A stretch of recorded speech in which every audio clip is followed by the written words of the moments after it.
Isso é uma matéria, obviamente, que se traduzirá em matéria da competência dos tribunais cíveis e que se retira do âmbito da aplicação daquilo que é as funções de exercício de juízes de garantia. E o que entendo, não me tendo sido dadas as explicações, o que entendo é que, se calhar, pronto, a pertinência dele terá a ver com o despertar de consciência daquilo que é a função que vocês vão exercer. Então, talvez veja no ponto de vista do juiz como destinatário do quadro normativo legal que vou aqui agora apresentar, não é? Nós seremos os destinatários enquanto juízes, seja juiz do tribunal, seja juiz da garantia, nós seremos um bocadinho os destinatários desse quadro normativo. Imaginem que, pronto, vocês, no âmbito do vosso exercício, determinam a aplicação de uma medida de prisão preventiva. E essa prisão preventiva vem-se a revelar posteriormente injustificada. Certo? E o cidadão que foi preso preventivamente de forma ilegal ou injustificada intenta contestar uma ação a pedir indemnização por conta dessa prisão. Esse cidadão terá razão, obterá a indemnização por via de Estado. A quem pedir essa indemnização? Ao juiz que aplicou a medida, vai ao Conselho Superior da Magistratura Judicial e pede lá a indemnização, vai ao Presidente da República e exige a indemnização. A quem é que pede? Qual é que é o tribunal competente? Se for ao tribunal. É o Tribunal Criminal? É o Tribunal Civil? É o Tribunal Administrativo? Embora nos termos da nossa organização de funcionamento dos tribunais, o Tribunal Administrativo e o Tribunal Civil constituem um único tribunal. Portanto, são essas questões. E que indemnização ele recebe? O que é que se lhe dá? O que é que se procura reparar com essa indemnização? São essas questões, no fundo, que nós vamos aqui debater. O que é que eu vou trazer assim? Nós não teremos tempo suficiente para discutirmos todos os pressupostos que concorrem para a reparação efetiva do dano, não é? Embora isso seja matéria, porque o quadro normativo legal relativamente à responsabilidade extracontratual do Estado é semelhante aos pressupostos processuais do direito civil, não é? Em nada difere. Há aí alguns aspectos relativamente à ilicitude do ato que desencadeia uma obrigação de indemnizar, e esse é que eu vou aqui esmiuçar de forma mais concreta, que nos permitirá, obviamente, ter noção de quais são as diferenças em relação à responsabilidade civil extracontratual no domínio do direito privado e no domínio do direito público. O ponto de partida para o nosso estudo é a Constituição. Nós, de facto, com a Constituição de 2010, introduziu-se no nosso ordenamento jurídico um comando jurídico importante nessa matéria, que é o artigo 75. Eu penso que o professor Carlos Feijó, na aula que deu, tenha já trazido, não é?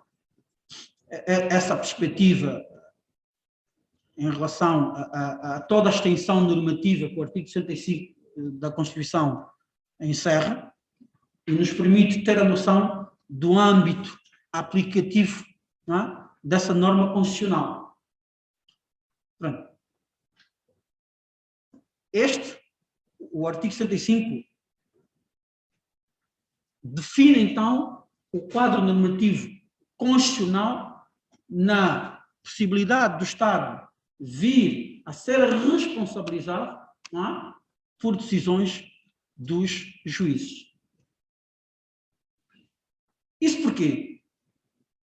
Porque o artigo 65 é expresso e diz que o Estado é solidariamente responsável, não é, pela atuação dos seus titulares, agentes, funcionários, pela prática de atos jurisdicionais. E está lá expressamente, pela prática de atos jurisdicionais. Claro que a interpretação do conceito atos jurisdicionais, não é? É preciso delimitar e saber o que é que compreende atos jurisdicionais. Obviamente isso depois compete ao direito ordinário desenvolver esse conceito.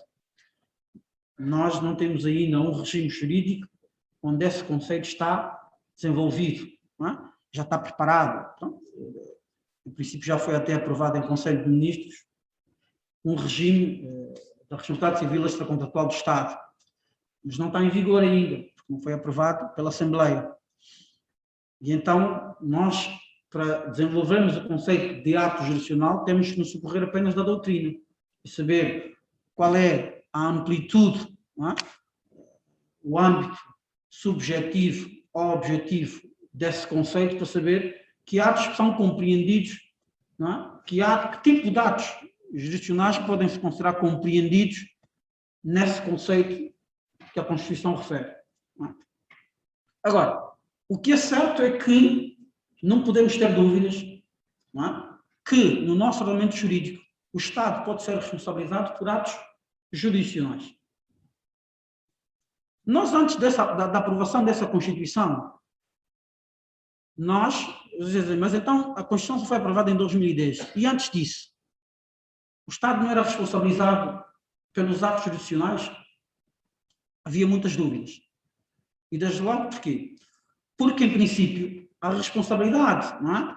Por atos lesivos praticados por juízes era imputada exclusivamente ao juiz. Então, quer dizer que o Estado não respondia pelos atos praticados pelos juízes. Nós estamos, por exemplo, no nosso Código de Processo Civil, e penso que essa norma, com a aprovação da Constituição, deve-se considerar tacitamente revogada, não é?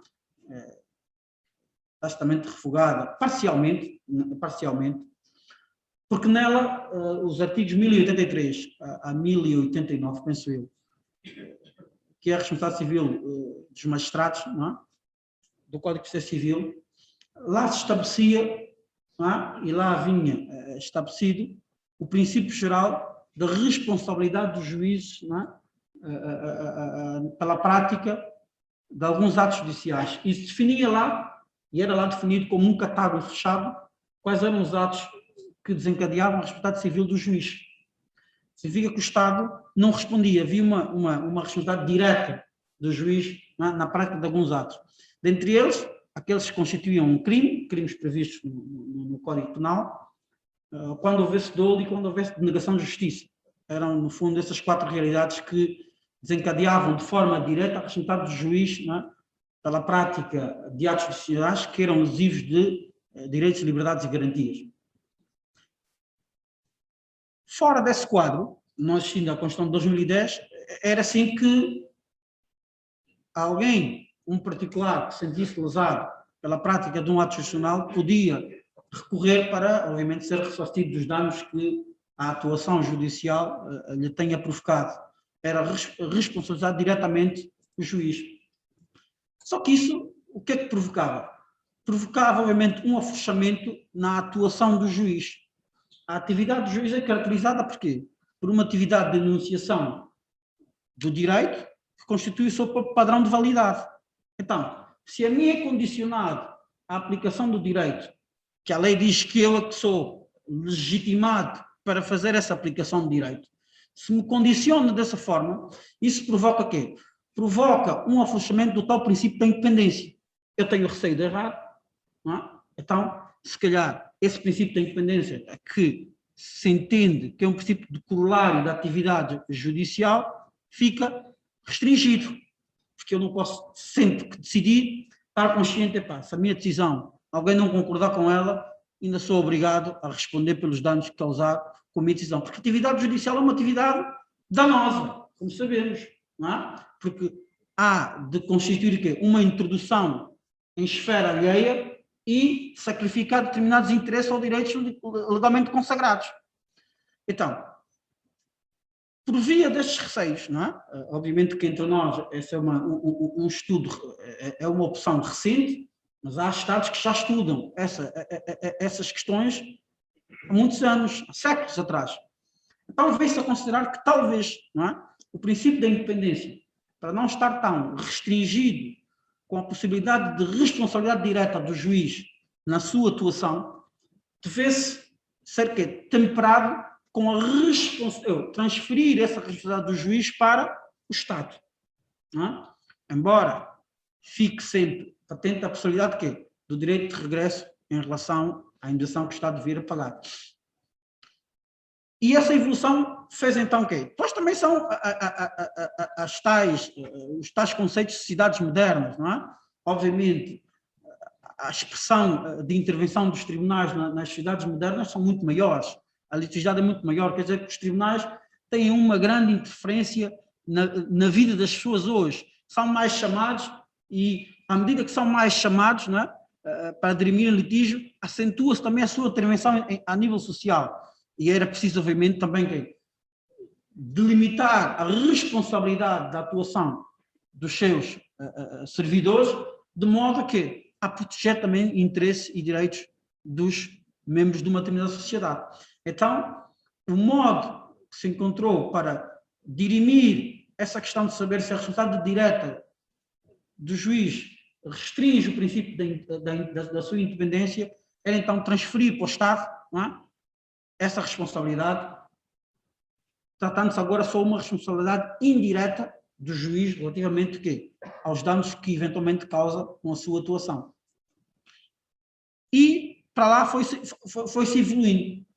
Nós, na nossa Constituição, temos em matéria de responsabilidade civil contratual uma norma que nos permite ter a noção que o legislador optou, então, por considerar em que circunstâncias pode uma decisão judicial ser objeto, não é, de reparação se eventualmente venha a causar danos.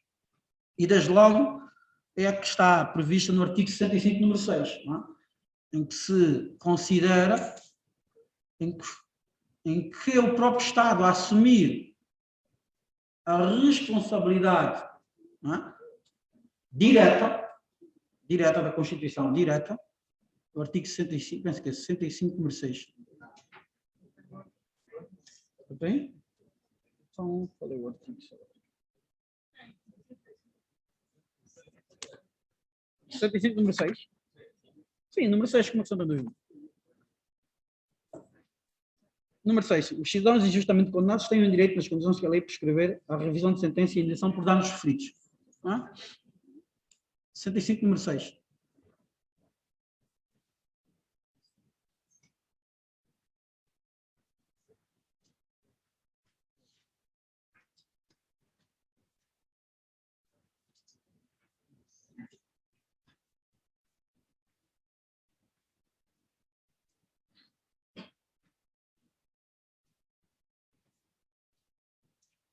Então, o próprio Estado está ali já aqui a dar a ideia de que, em casos de condenações injustas, pode haver lugar a uma indenização a atribuir a essa pessoa cujo direito foi violado.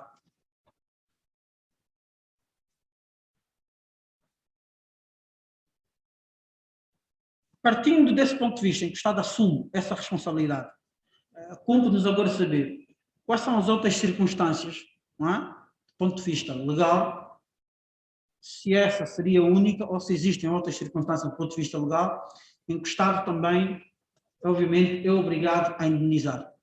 Alguém conhece outras normas do nosso ordenamento jurídico?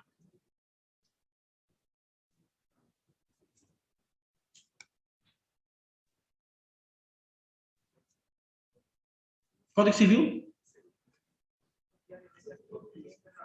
Qual é a norma do Código Civil? 483?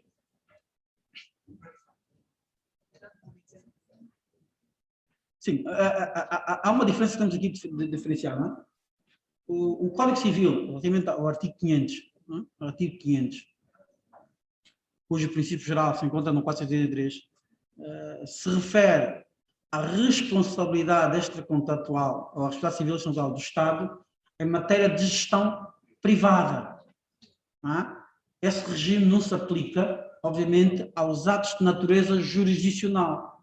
Porque há uma dicotomia em que temos que diferenciar os atos de natureza de gestão privada do Estado, a que se aplica os princípios e as regras do direito civil, e a atuação dos atos de gestão pública do Estado, em que o recorte não pode ser encontrado no direito civil.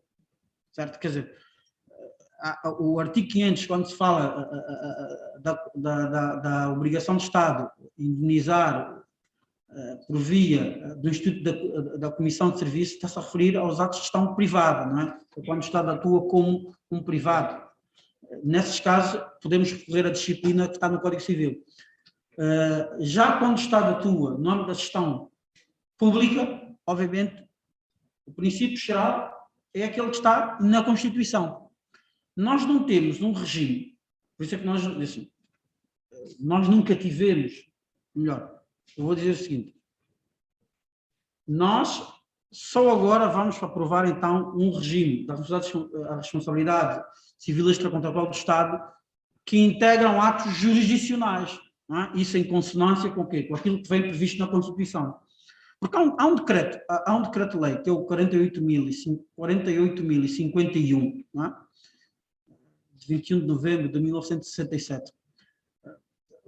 De que eu tenho dúvida desconheço se houve uma portaria que o transpôs para a ordem jurídica angolana, não é? Porque nós sabíamos que as leis que eram aprovadas na metrópole para entrar em vigor nas províncias ultramarinas era por via do quê? De uma portaria que a transpunha para entrar.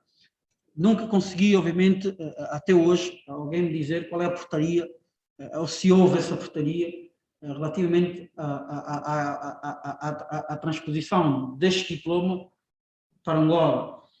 Esse decreto era um decreto, então, que regulamentava a responsabilidade civil extracontratual do Estado, mas o seu âmbito de aplicação cingia-se apenas a quê? À atividade administrativa do Estado e não à atividade jurisdicional do Estado.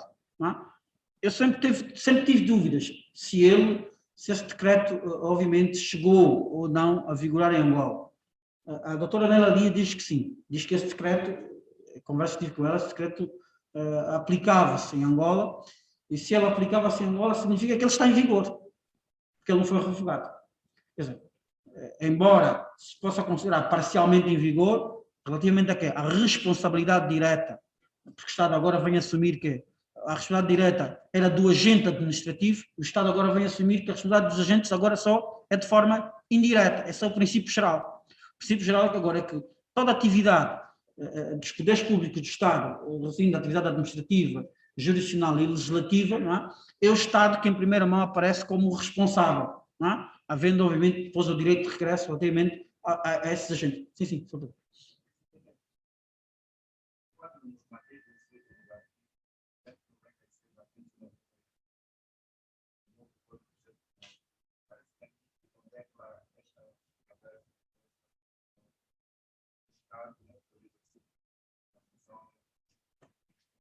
Já, muito bem, muito bem. Pronto. Sim, sim.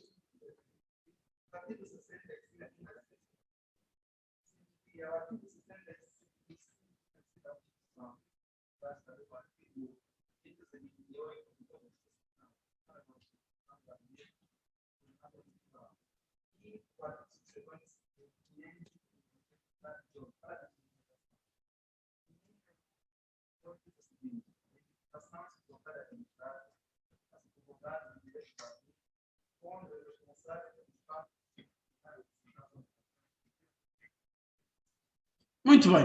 Olha, partindo dessa norma, desse recurso de revisão extraordinário, estamos a falar de um recurso de revisão extraordinário, é? E a lei determina nesses casos em que, sendo precedente o recurso de revisão, não é? Extraordinário, poderá haver o quê? Há lugar à indemnização, não é? Da pessoa cuja decisão anterior, não é? Lesou direitos ou liberdades e garantias. Se hipotetizarmos uma situação em que alguém é condenado por um determinado crime mas, transitada a decisão em julgado, essa pessoa vem a requerer um recurso extraordinário de revisão, não é? Todos nós sabemos qual é o âmbito e a função de um recurso extraordinário de revisão.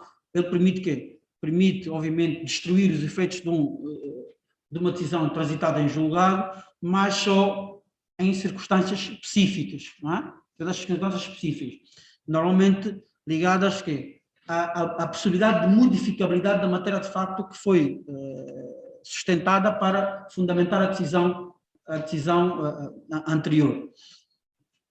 Se esse recurso de revisão vier a ser precedente, imagine que no processo em que a decisão foi preferida, não se teve em conta determinados elementos de facto, não é? Que a existir na altura da decisão poderiam levar o decisor a alterar a sua decisão. E, por recurso de revisão, no recurso de revisão vem então a ter em conta, não é, a modificação da matéria de facto que fundamentou a decisão anterior pela produção de outros meios de prova que não foram tidos em conta na decisão anterior. E essa revisão é precedente e altera essa decisão, vem-se absolver uma determinada pessoa desse crime que foi anteriormente condenado.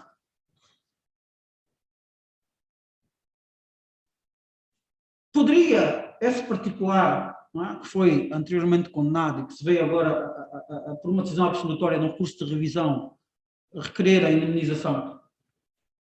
Em que circunstâncias? Porque o que a lei diz lá expressamente é, não é? Se me puder ler o artigo, acho que é o 590 e... Não, 500 e... Deixa-me ver, o 500... É o 529, não é? O que é que diz o 529? Do Código de Processo Penal. O adulto deverá responder à sentença que a possibilidade de indemnização vai sofrer e altera a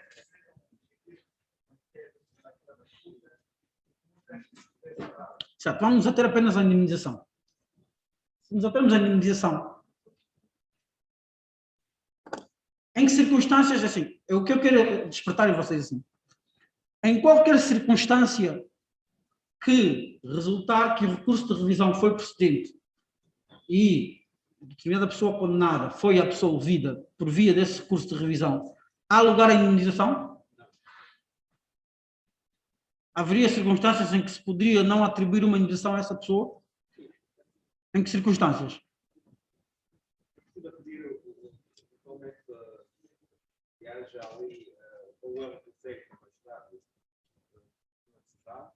Ou ainda se está houve dolo anterior, essas situações também devem ser atribuídas. Se precisasse de depois, haverá a possibilidade de ou possivelmente a indemnização. Certo, certo. Muito bem. Não sei se perceberam o vosso colega. É que a norma pode nos levar a pensar que a indemnização é automática. Ou seja, havendo lugar à absolvição, naquele caso concreto, de um recurso de revisão extraordinário que permite alterar, não é, a decisão anteriormente tomada da condenação para a absolvição, isso conceria logo que aquela pessoa está automaticamente, não é, autorizada a obter uma indenização do Estado. Mas não. Não. E vamos entrar agora nos pressupostos de responsabilização do Estado relativamente a uma atuação judiciária. Eles, em regra geral, são iguais àqueles que se aplicam ou aqueles que estão previstos no artigo 483 do Código Civil. Não é? Exigem entre eles o quê? Um facto, a ilicitude, a imputação subjetiva, que é a culpa, o nexo de causalidade e o dano. Não é? Exigem esses 5 requisitos. Só que, relativamente à ilicitude, nós temos na nossa lei determinadas condutas tipificadas como consideradas quê? Ilícitas do magistrado que desencadeiam a obrigação de reparar. E estávamos a elencar algumas, não é? A ilicitude traduz-se em condutas típicas e depois vamos então avançar para aquelas que não são as condutas típicas. As condutas típicas são, no fundo, aquelas que o Código de Processo Civil 1083 estabelece. Obviamente, alguns dos crimes que estão ali, com a aprovação do novo Código Penal, desapareceram. Estão agora consumidos por outro tipo de crimes. Não é? Por exemplo, o crime de peita e concussão deixou de existir. Eles estão consumidos apenas no crime de quê? O crime de corrupção. Não é? O crime de corrupção consumiu o crime de peita e de concussão. Então, há condutas típicas dos magistrados e esses crimes estão no Código, no Código Penal, no capítulo 3º, do título 4º, do livro 2º, não é? São os crimes de relação da justiça, crimes contra a relação da justiça, e deles encontramos o quê? O recebimento indevido de vantagem, encontramos a corrupção ativa do magistrado, encontramos a corrupção passiva do magistrado, encontramos o abuso de poder, encontramos o crime de prevaricação, encontramos o crime de negação de justiça. Não é? Esses crimes são crimes que tipificam ilicitudes. Essas ilicitudes, em princípio, que desencadeiam a obrigação de reparar os danos quando são verificados. Um magistrado que pratica o crime de corrupção passiva, obviamente, ou ativa, naturalmente, se vier a resultar, não é? A violação de quê? De interesses ou direitos legalmente consagrados, obviamente, a pessoa em causa tem direito a pedir quê? A sua reparação ao Estado. Não é?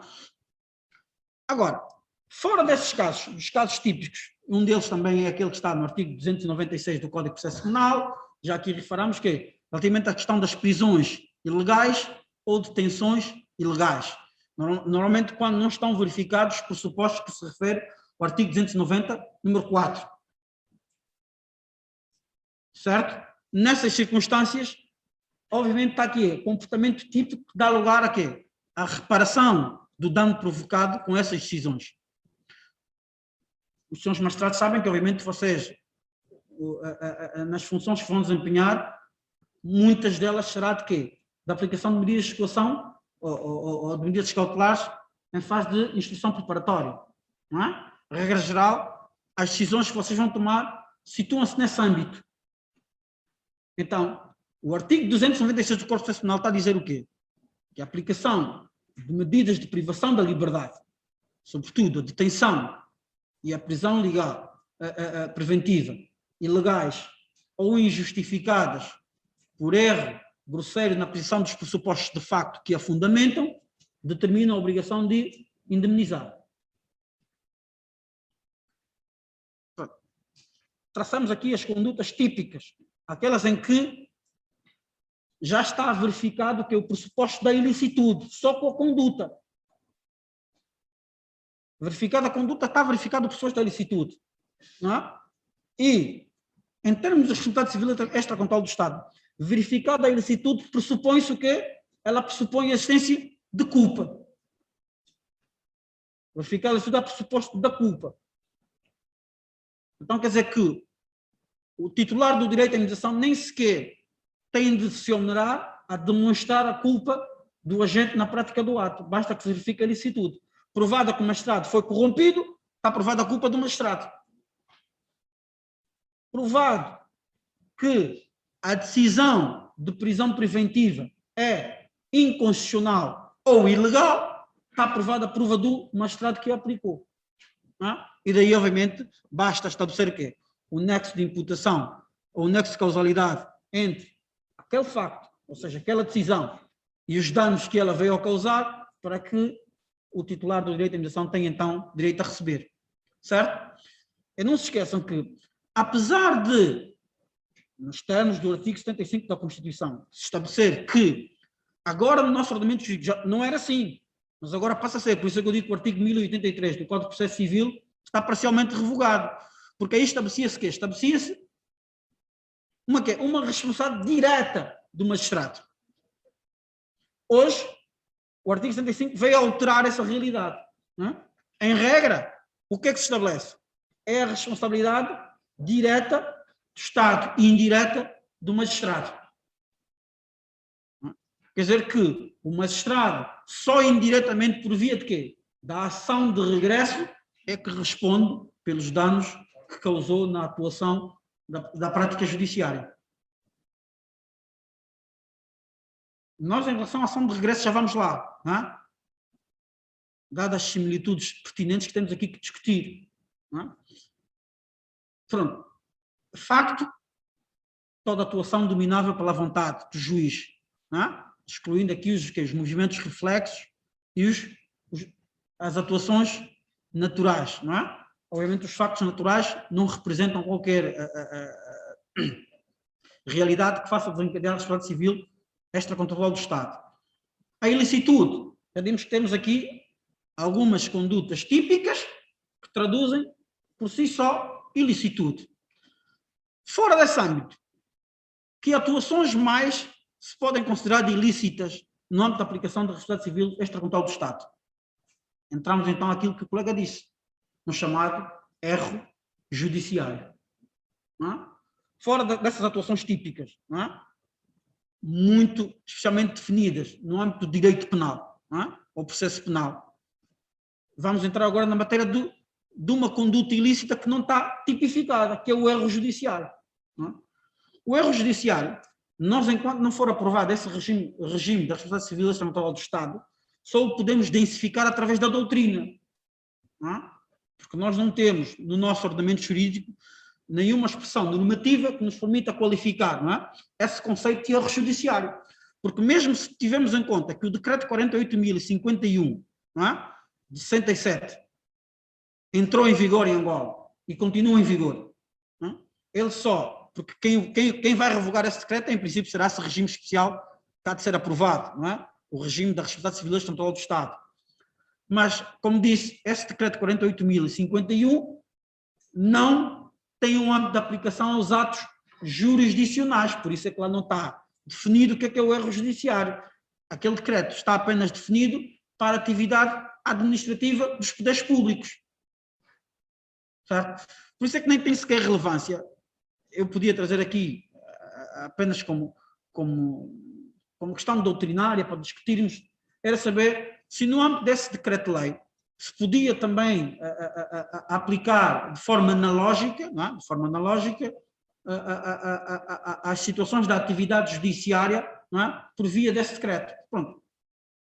Já em Portugal, na altura em que eles não tinham um regime também específico para aplicação ou para a responsabilidade dos atos judiciários, também se discutia essa questão, saber se aquele decreto poderia ser analogicamente aplicado à atividade jurisdicional. Pronto, houve muitas dúvidas, algumas questões pelo Tribunal de Conflitos português entendia que o decreto só era aplicável porque nós, em matéria de responsabilidade civil extracontratual judicial, há dois conceitos que temos que separá-los, não é? Que podem fundamentar a responsabilidade civil extracontratual do Estado, que é o erro judiciário propriamente dito e o funcionamento anormal da justiça. Não é? São dois aspectos que se separam, não é? Porque a responsabilidade civil do Estado pode desencadear por via de um erro judiciário que se traduz na atividade jurisdicional por excelência dos juízes, não é?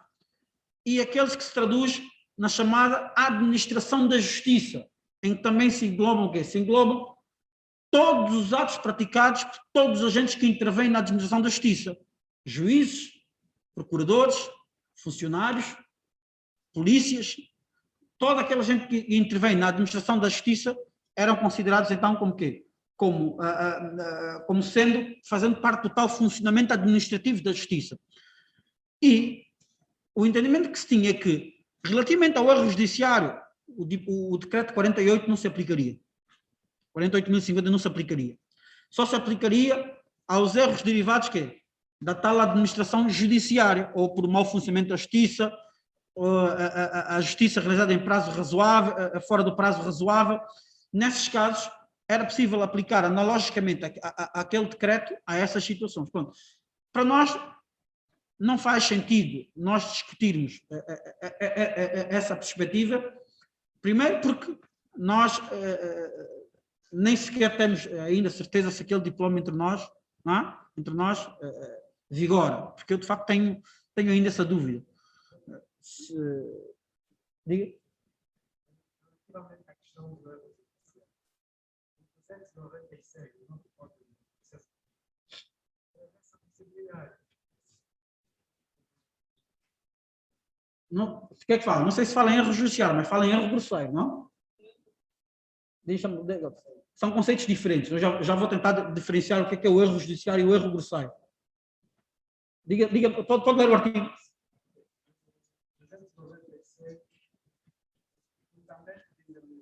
Uhum. Número, quem for detido ou preso ilegalmente por razões estabelecidas no artigo 290, na situação de detenção e prisão manifestamente ilegal, for mantido, pode requerer ao Tribunal Constitucional o Estado indemniza pelos danos fora do disposto no número anterior. O direito à indemnização só existe no caso de erro grosseiro, o suposto motivar a prisão, a privação da liberdade. Certo. Pronto, mas estamos ali, o que é que está, a noção que tem ali é de erro grosseiro, não é? Eu estou aqui a falar do erro judiciário. Pronto. No fundo, a doutrina, eu ia chegar a essa parte. A doutrina consolida o conceito de erro judiciário, não é? Em duas situações. Decisões manifestamente inconstitucionais ou ilegais. Certo? Não é? Significa que o erro judiciário pode ser definido como erro de direito ou erro de facto. Ela tem essa dupla vertente. Não é? E seria um erro de direito nas situações em que se traduziam decisões manifestamente inconstitucionais ou ilegais. E relativamente ao erro de facto, seria quê? O tal erro grosseiro na apreciação dos pressupostos de facto que fundamentam a decisão. Não é? Sim? Como qualificar os termos constantes da linhas A a E do artigo 290, se são de direito ou então judicial? Não percebi. Como qualificar os erros? Sim. Mas qualifica isso como erros? São erros grosseiros, são erros de direito. O que é que diz a linha? A linha A. Ser a comissão de proteção de toda acima da autoridade competente, estar excedido o prazo para a entrega do aviso de equipe ou preço do magistrado competente para avaliar a definição da aplicação. Linha C. Manter-se a prisão da liberdade para a lei, os prazos fixados na lei ou por decisão judicial. Linha B. Manter-se a privação da liberdade fora da liberdade, respeito à autoridade da lei.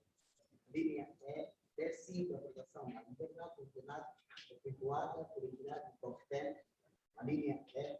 Haver violação das pressupostas condições da aplicação da prisão preventiva. Certo. Será judicial ou... O próprio artigo 296 já nos define, já nos clarifica essa situação. Porque ela diz que, se não for, o número 1 diz que se não for nessas circunstâncias, só pode ser que nas circunstâncias verificadas no número 2, que é o erro grosseiro. Quer dizer que as circunstâncias referidas nesse artigo 290, número 4, são o quê? Situações de ilegalidade. Significa que, se eu aplicar uma prisão preventiva, não verificando as circunstâncias, e não se verificar nenhuma das circunstâncias aí estabelecidas nesse artigo, a minha decisão é uma decisão o quê? Ilegal. Quer dizer que essa decisão ilegal fundamenta a reparação do dano por via de quê?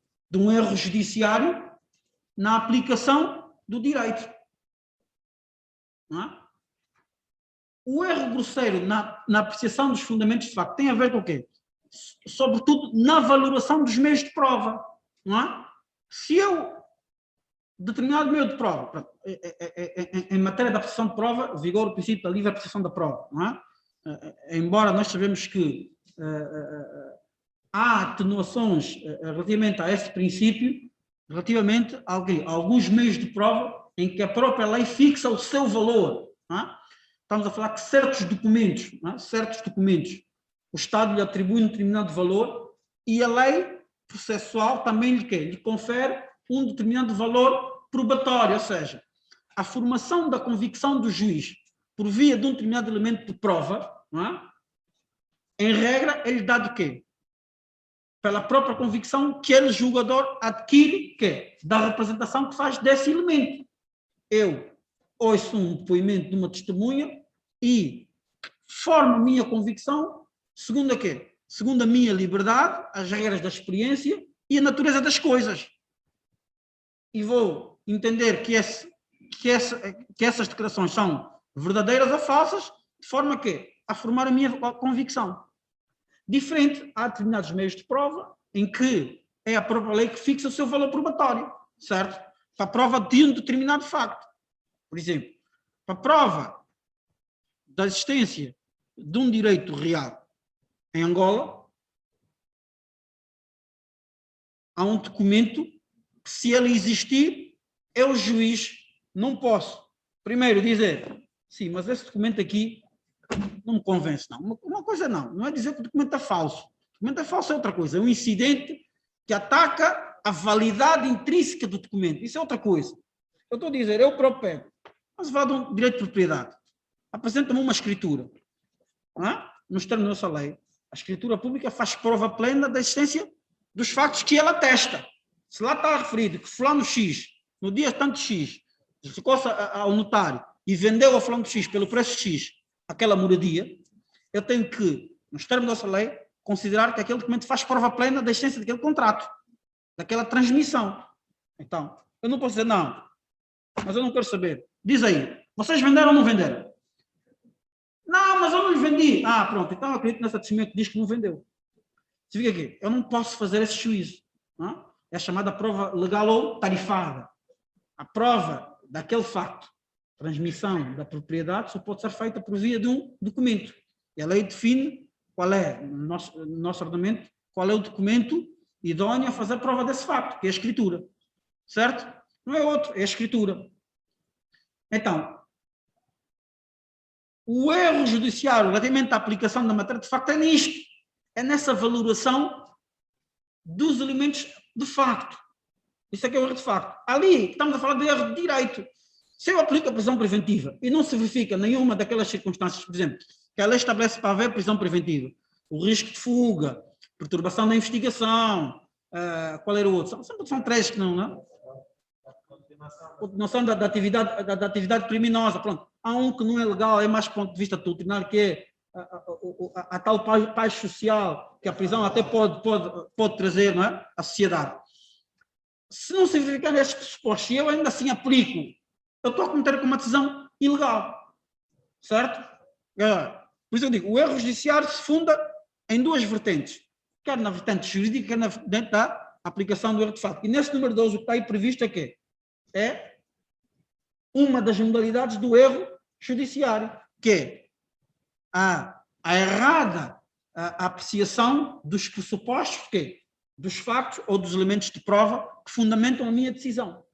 Por isso é que eu não posso decidir. Eu, quando vou fazer a valoração da matéria de prova, eu tenho que ter em conta que todas as regras de interpretação que me permitam chegar à conclusão. Por isso é que a interpretação, apesar de haver o princípio da livre apreciação da prova, não significa que essa livre apreciação é arbitrária. Se determinados peritos, determinados médicos legais me dissem, não, a bala entrou no coração e perfurou o coração todo, eu digo, não, essa bala não fez nada disso, não, ele não morreu pela bala. Não, mas os médicos legais estão lá, fizeram por isso, não, isso aqui para mim não serve. Eu acho que ele morreu mesmo pela bufetada que o fulano lhe deu. Certo? É óbvio que no meu livre-arbítrio de juiz, segundo o princípio da livre apreciação da prova, eu posso fazer essa posição. Mas agora, eu arrisco-me a emitir uma decisão errada. Porque a minha avaliação sobre as pessoas de facto estão a ser quê? Não estão a obedecer às regras naturais das coisas, às regras da experiência comum, que é aquilo que deve imperar na minha análise crítica sobre a prova produzida. Certo? Sim, estou falando dos meios de produção de prova, é mesmo, que os elementos de prova que é os meios de produção de prova, não é? Até nos meios de obtenção de prova, se calhar é isso que eu quero falar, não é? Por exemplo, eu ouço uma escuta e na escuta nem sequer que se consegue perceber o que é que a pessoa diz, mas eu retiro logo o raciocínio que essa pessoa ali está a planear matar alguém. Quer dizer, eu tenho que ter a sensibilidade de perceber se pelas regras das coisas eu posso ou não retirar a conclusão de que essa pessoa se preparava para cometer um ato daquela natureza. Até porque, em matéria de interpretação no âmbito do direito penal, há sempre um princípio que vocês não podem pôr de lado, que é o princípio indúbio para o réu. É que na dúvida razoável, eu tenho que decidir a favor de quê? Do arguido. E essa questão é muito importante quando vocês vão aplicar a prisão preventiva. É que se a dúvida vos surgir e ser razoável, quando digo a dúvida razoável, é aquelas questões aqui. Você ouve 2 depoimentos e os depoimentos são contraditórios. Você ouve um e ouve outro. Por exemplo, num caso concreto, houve uma agressão numa discoteca. Houve uma agressão numa discoteca. E há uma testemunha que diz, sim, eu vi, e diz que sim, eu vi o arguido nesse dia ele estava lá. Foi ele que agrediu o fulano. E vem uma testemunha que diz, não, fulano esse dia dormia em minha casa. Vimos filmes até tarde. Como é possível que ele estava lá? Ele não estava lá. Pelas regras da experiência, o juiz olha e vê, para lá, mas as 2 circunstâncias, obviamente, tendo em conta todos os outros elementos que podem circundar esses depoimentos, não é? Mas se surge uma dúvida dessa, e eu de facto fico, mas eu não sei se de facto ele estava lá, porque esse documento também me convence. Então surge aí aqui a chamada dúvida razoável. Eu não posso aplicar a prisão preventiva ao arguido, porque surgiu uma dúvida razoável. Certo? Porque, violando esse princípio, é que eu posso incorrer, então, numa decisão quê? Injusta ou ilegal. Certo? Então, falava eu do erro judiciário. O erro judiciário é, então, a tal conduta que pode determinar a ilicitude de um determinado ato nessa dupla vertente de decisões, o quê? Inconstitucionais ou ilegais, ou erro grosseiro, atenção. A lei fala em erro grosseiro. Obviamente que esse conceito está apenas definido atualmente no Código de Processo Penal, certo? Mas ele, em princípio, naquilo que conhece do diploma que está a ser preparado da Responsabilidade Civil Extracontratual do Estado, vai, obviamente, integrar o leque de definição do erro judiciário. O erro judiciário vai estar lá definido, nessa dupla vertente. Significa que, quando falamos em erro judiciário, não é qualquer erro. Atenção. Já o próprio Código de Processo Penal, o legislador do Código de Processo Penal, que definiu que, em matéria de erro judiciário, que ali está previsto, né? Que ali está previsto, embora não definido como conceito de erro judiciário, mas no fundo, vai integrar essas 2 modalidades, que é as decisões manifestamente ilegais ou inconstitucionais ou injustificadas por erro grosseiro. Há um advérbio que o legislador aí utiliza e que também vai utilizar no regime da responsabilidade civil extracontratual, que é o advérbio manifestamente. Atenção. Para haver erro judiciário, é necessário que a decisão ilegal ou inconstitucional seja manifesta. O advérbio não está aí colocado de forma... como é que eu vou dizer? Olha, o advérbio está aí colocado de forma a advertir o intérprete de que só erros com uma certa relevância, importância ou magnitude podem justificar o quê? A condenação no estado de uma indemnização. Então, tem que ser um erro quê? Manifesto, ou seja, de grande relevância. Um erro em que haja o quê? Dolo ou culpa grave do juiz. Se houver uma culpa leve, uma negligência simples, um dever de descuidado em que o juiz, pronto, se calhar devia ter olhado melhor para a questão e não olhou, ou então estar em causa duplas interpretações, o juiz, embora haver uma doutrina, uma jurisprudência que vão num determinado sentido, o juiz ainda assim interpretar a norma num sentido ainda que entra dentro das várias soluções plausíveis que a norma pode apresentar, não há aí um erro manifesto. Ou seja, não é uma interpretação manifestamente ilegal. Porque se a norma me dá a possibilidade de eu interpretá-la e ir buscar uma das soluções plausíveis que a norma dá, nós sabemos que em matéria de interpretação a norma pode oferecer quê? Várias soluções plausíveis.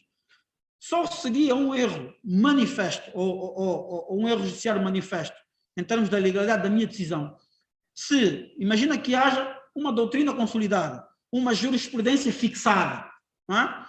E a minha interpretação não se cingir dentro das várias soluções que a norma pode oferecer, eu vou muito ao contrário daquilo que a norma diz. Obviamente estamos a falar aqui de uma decisão manifestamente ilegal. Manifestamente inconstitucional é quando o quê? Eu desrespeito princípios ou normas constitucionais, certo? Nesse caso, é uma decisão manifestamente inconstitucional. Nesses casos, sim, há lugar à reparação. Relativamente ao erro na apreciação dos pressupostos da matéria de facto, tem que ser um erro grosseiro, é o que diz a lei. Não é um qualquer erro. Tem que ser um erro grosseiro. Aí voltamos àquela situação hipotética que disse do recurso de revisão. Se no recurso de revisão, não é? Que alguém interpôs por o juiz não ter tido em conta determinados elementos de prova, não é? Ou porque na altura não era possível os apresentar, ou porque não eram acessíveis ao juiz, e agora vem-se a ter em conta esses elementos de prova, e se altera a decisão absolvente-se o arguido por via desse recurso de revisão. Não significa que, como diz a lei, porque a lei diz que ele é indemnizado nos termos da lei. Então, o quê? É na lei que estabelece a obrigação de indemnizar que temos que ver que se existe o pressuposto do Estado de indemnizar. Porque ela só vai existir quê? Nos casos de quê? De decisões manifestamente quê? Inconstitucionais ou ilegais, ou se ter havido quê? Erro grosseiro na apreciação dos pressupostos de facto que fundamentaram a decisão. Se naquele recurso de revisão, obviamente, alterando-se a decisão, olha, tinha sido condenado, agora foi absolvido, não significa que, sem mais, há lugar logo à indemnização. Porque pode ser que aquela decisão que motivou a condenação não tenha sido proferida, fundada numa decisão manifestamente ilegal nem inconstitucional, nem num erro grosseiro na apreciação dos pressupostos de facto. Certo? Então é preciso ainda ter em conta esses elementos. Sim, sim. Num caso em concreto, em vez de no caso da erro judiciário, em vez de aplicar a lei mais favorável, aplicar a lei mais grave, estamos em presença de um erro judiciário. Certamente, não é? Porque é a violação de um princípio constitucional. Isso é a violação de um princípio constitucional, de uma regra constitucional consolidada. Quer dizer, se a Constituição até me diz que eu, em caso de haver normas excessivas, não é? Normas excessivas, entre elas, não é? Eu tenho que buscar aquela que seja mais favorável ao argumento. Então, se eu violo esse princípio constitucional, eu cometo uma decisão manifestamente inconstitucional. E, obviamente, estamos em presença de um erro judiciário. Certo? Pronto. Fora dessas situações, é claro que todas as atuações que constituam crime, todas as situações que constituam uma atuação dolosa ou uma atuação grave, constituirão sempre erro judiciário. Isso não teremos dúvida. Agora, é preciso definir que naquelas situações em que a lei diz que há lugar à indemnização, ela não é automática. Não é automática. É preciso analisar e ver se, de facto, ali ocorreu um erro judiciário. Certo? Quando é que estamos em presença do erro material nesse caso? Erro material. Quer dizer, eu não consigo enquadrar a questão do erro material, porque material na perspectiva de quê? Um erro material. Nesse caso em concreto. Não, é assim, ali fala de erro judiciário na perspectiva de decisões manifestamente ilegais e erro na apreciação dos pressupostos de facto. Então, haveria um erro de direito ou um erro de facto, não é? E o que quer diferenciar é o quê? Quando é que há um erro de...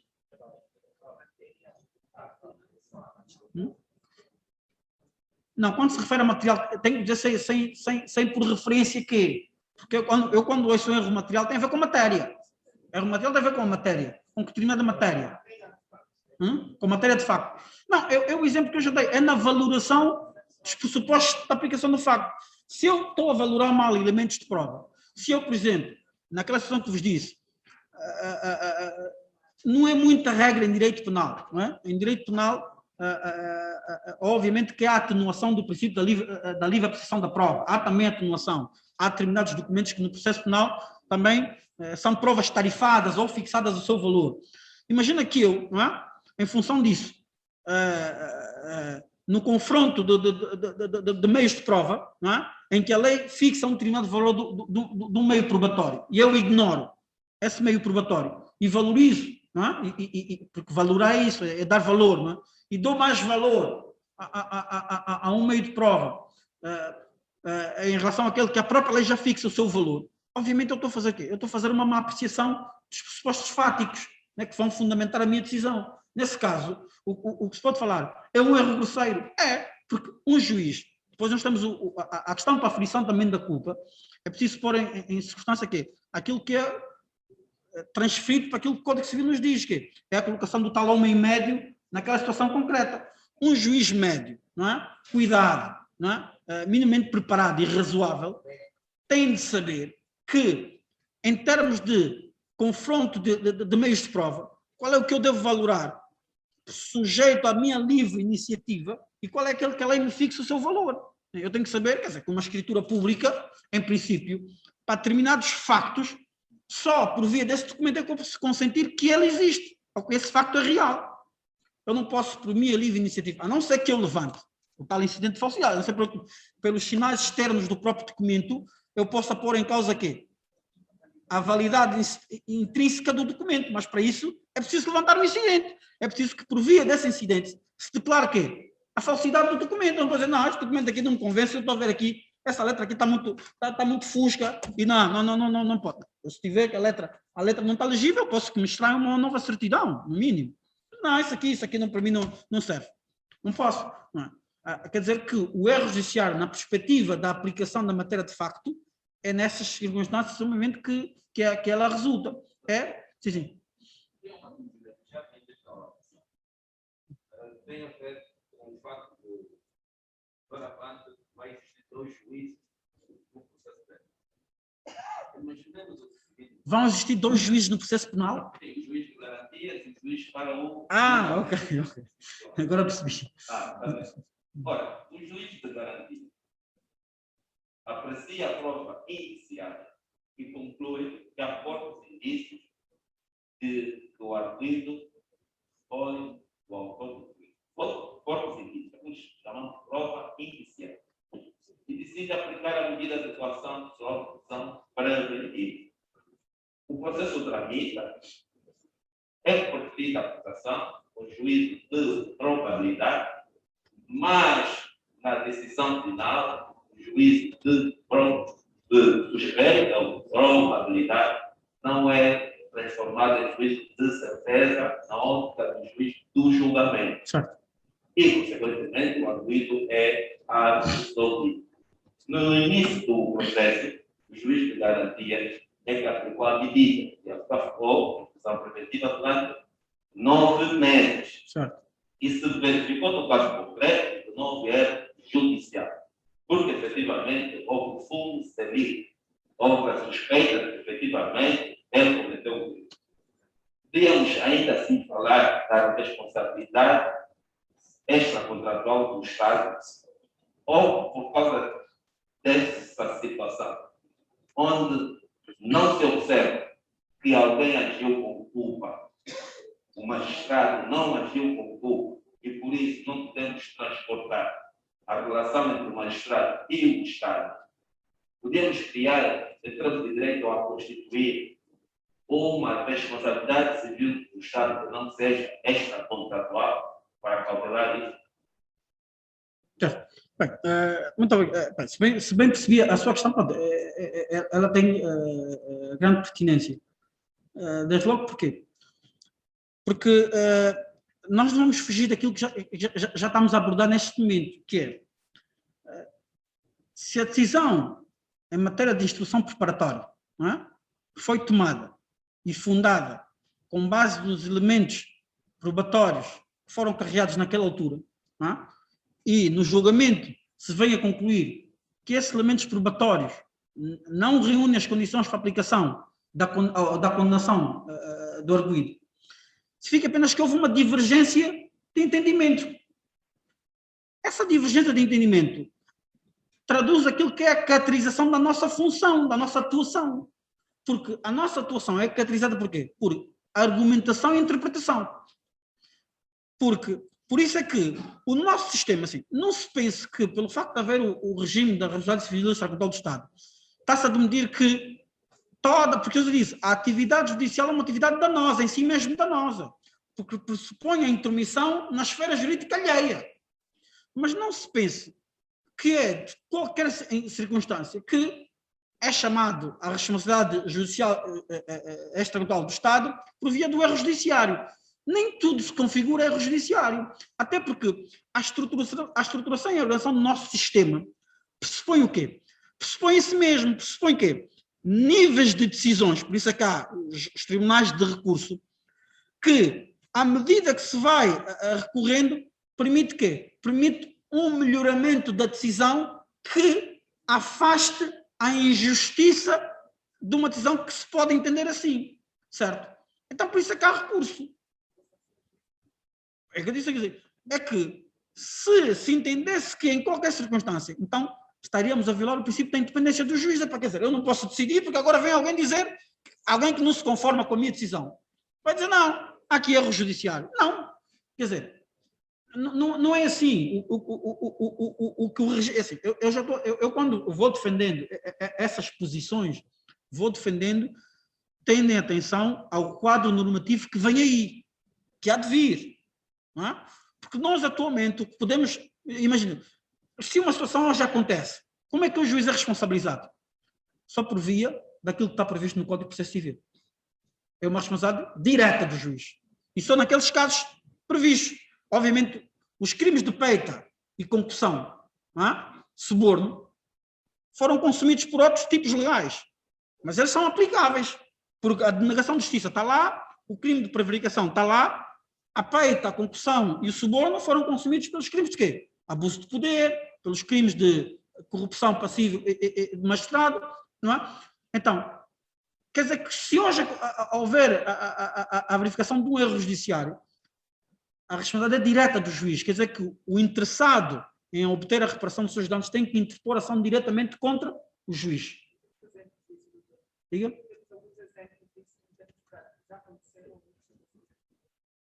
Há aqui uma decisão ainda muito recente, não é? Houve aqui uma decisão muito recente, em que até a decisão foi confirmada pelo Tribunal Supremo, em que, acho que é uma cidadã chinesa, que obteve, não é, a reparação por via de uma indenização, por via de uma prisão preventiva ilegal. Acho que ela ficou mais de 1 ano presa e veio-se afinal a saber que a prisão era manifestamente infundada e o Estado foi condenado a pagar, acho que são 75 milhões de kwanzas. Diga. Desculpa, não fiquei com uma resposta da vossa parte, como é que efetivamente vai ficar. Pois, eu também vou-me perdendo nisso, eu vou-me perdendo aqui nas explicações e se calhar afasto um bocadinho daquilo que a questão colocou. Vimos que os pressupostos da transferência da responsabilidade do magistrado para o Estado estão devidamente definidos. E essa questão da responsabilidade do extracontratual tem que ser dado uma prova. Entretanto, se ficar provado que, no caso concreto, nenhum dos magistrados agiu com erro judicial, mas houve efetivamente dano, alguém absolvido no fim do processo, com 9 meses em prisão preventiva. Certo. Pronto, o que nós podemos dizer é o seguinte, Doutor, nós temos que ter a seguinte, a autossuportação de danos no nosso ordenamento jurídico existe. Há determinados danos que são causados por terceiros, mas que ainda assim somos nós mesmos que somos obrigados a reparar esses danos. Porque só existirá obrigação de reparação de danos por terceiro fundado num princípio fundamental, quer no direito civil, quer no direito público, é a ilicitude da conduta.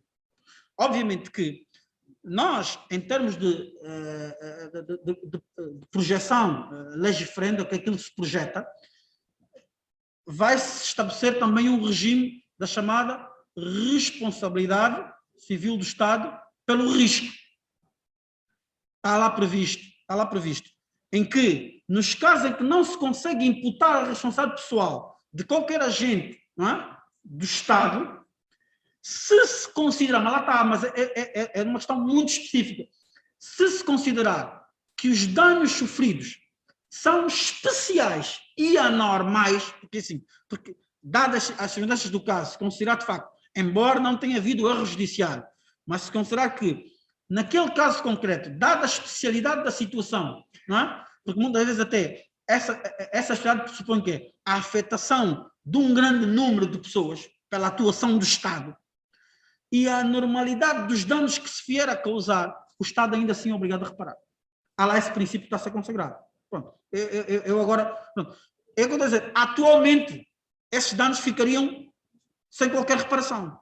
Mas segundo esse regime que está aí a ser projetado, em princípio, há lá o princípio da responsabilidade pelo risco, o princípio da responsabilidade objetiva do Estado, ainda que sem culpa, não é? São nesses casos, e naquelas situações em que haja o chamado a negligência leve, não é? A negligência leve, em que nem sequer se pode assacar uma atuação grave ou dolosa do magistrado, ainda assim o Estado, e aí exclusivamente o Estado, só o Estado, não há aqui direito de regresso, não é? É o Estado que responde perante os danos que se tenham provocado, mesmo que se considerem que eles não são ilícitos, certo? Não, pronto, assim, eu acho que esse regime que está a ser preparado é um regime extremamente inovador. Eu não sei se de facto nós, Estado angolano, estamos efetivamente preparados, não é? Porque de facto é assim, pronto, projeta-se aquilo que assim, é obviamente com a entrada em vigor de um regime daqueles, isso em termos daquilo que é o nosso índice de desenvolvimento humano, que se mede também pelo nível de legislação que se tem, obviamente isso produzirá, em termos das instâncias tribunais que fazem essa avaliação, não é? Uma melhoria, porque hoje já não se concebe que um Estado democrático de direito não responda pelos danos que causa, não é? No exercício dos serviços que a Constituição lhe transmite aos particulares. Hoje, nas sociedades modernas, não se admite. Quer dizer que todas as esferas de atuação do Estado, não é, devem, obviamente, estar sujeitas a quê? À qualidade da prestação de serviço. E quando isso não ocorre, deve, obviamente, também estar sujeito à reparação dos danos que provoca. Agora, o nosso problema é a nível de preparação. Ao nosso nível de preparação. Quer preparação a todos os níveis. Nós vamos já chegar nas situações mais concretas da ação de regresso e perceber-se de facto, quer dizer, do ponto de vista da nossa organização judiciária, isso não vai ser mais um obstáculo do que provavelmente uma solução. Não é? Sim. Muito bom dia, Carlos. Bom dia, Coelho. Relativamente a esta questão, e por acaso estive também aqui a refletir sobre ela, isto em detrimento do 293, número 2, a linha B. O número 2, a linha B do artigo 296, Senador, só um minuto. Peço desculpa, estou só aqui a tratar, para eu estar atento. Mas tens a questão aqui no chat. Sim, senador, pode continuar, por favor. Peço desculpa.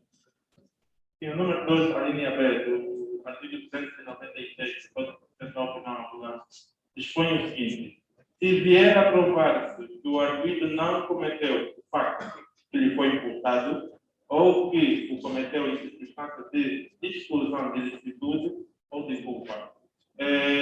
O número 10 vem dizer que, fora do disposto no número anterior, o direito à indenização só existe nos termos da linha B, que é se vier a provar que o arguido não cometeu o facto que lhe foi imputado, que é o caso aqui em discussão.